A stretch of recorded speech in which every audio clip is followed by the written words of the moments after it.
السلام عليكم ورحمة الله وبركاته.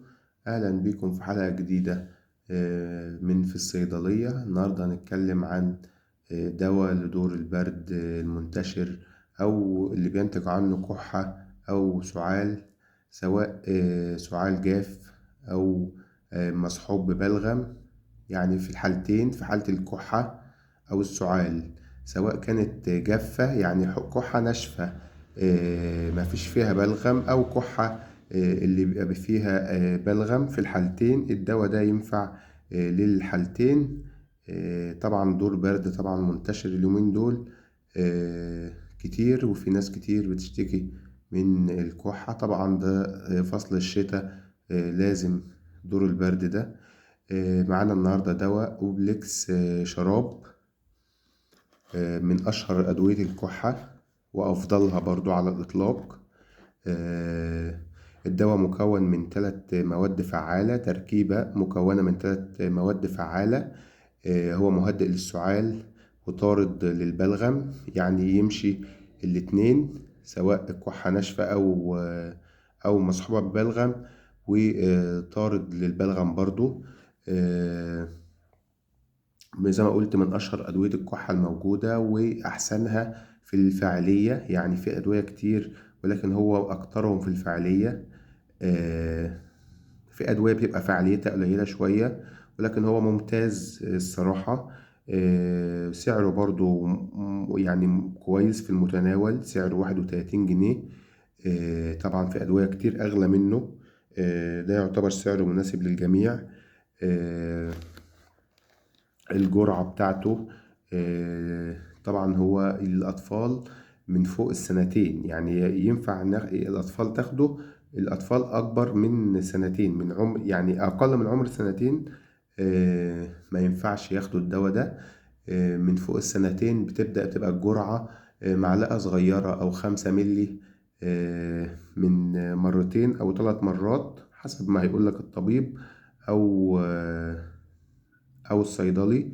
للكبار معلقة كبيرة آه، مرتين أو 3 مرات يوميا، ده للكبار.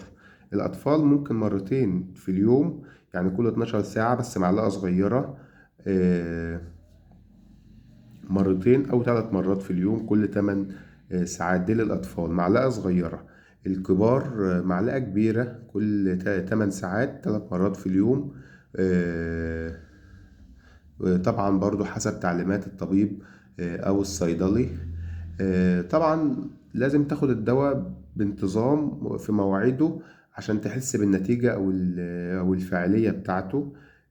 مش معنى ان انت مثلا تاخده مرة يبقى خلاص كده هيوقف الكحة وكده خلاص انت بقيت زي الفل. لأ، لازم تكمل عشان يجيب نتيجة معاك. آه، برضو مش معنى ان انت تاخد، لو مفروض تاخد معلقة كل 8 ساعات، لو خدت معلقتين او خدت 3 او خدت الازازة كلها برضو الكحة مش هتروح. هو طبعا بتبقى جرعة لازم تاخدها، ولازم العلاج ياخد وقته عشان يجيب نتيجة. نتمنى لكم الصحة والسلامة. ما تنسوش اللايك والاشتراك في القناة فضلا وليس أمرا. نسينا نقول الأعراض الجانبية للدواء. الدواء ممكن يسبب نعاس، يعني يحس ان انت عاوز تنام بعد ما تاخد الدواء. ممكن تحس بزغللة في العين، ممكن تحس بنشفان على اللسان، او تحس ان انت ريقك ناشف. آه، الحاجات دي طبعا من الأعراض الجانبية للدواء. ممكن صداع، ممكن حاجات من دي، أو إمساك، أو يعني عسر هضم أو تعب في المعدة. دي أعراض جانبية ممكن تحصل وممكن ما تحصلش. ممكن يحصل لك حاجة منهم وممكن ما تحصلش حاجة منهم خالص. ممكن تحصل لشخص وممكن ما تحصلش لشخص آخر. طبعا دي أعراض جانبية، أي دواء طبعا بيبقى ليه أعراض جانبية، ولكن مش لازم كل اللي خدوا الدواء يحسوا بالأعراض الجانبية دي. آه، عادي، يعني ممكن ما يحصلش منهم ولا عرض خالص. ممكن يحصل منهم حاجة بس، فما تقلقش.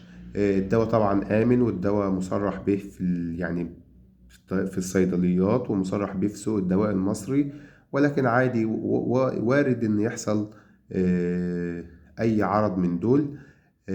في النهاية ما تنسوش اللايك والاشتراك في القناة فضلا وليس أمرا، والسلام عليكم ورحمة الله وبركاته.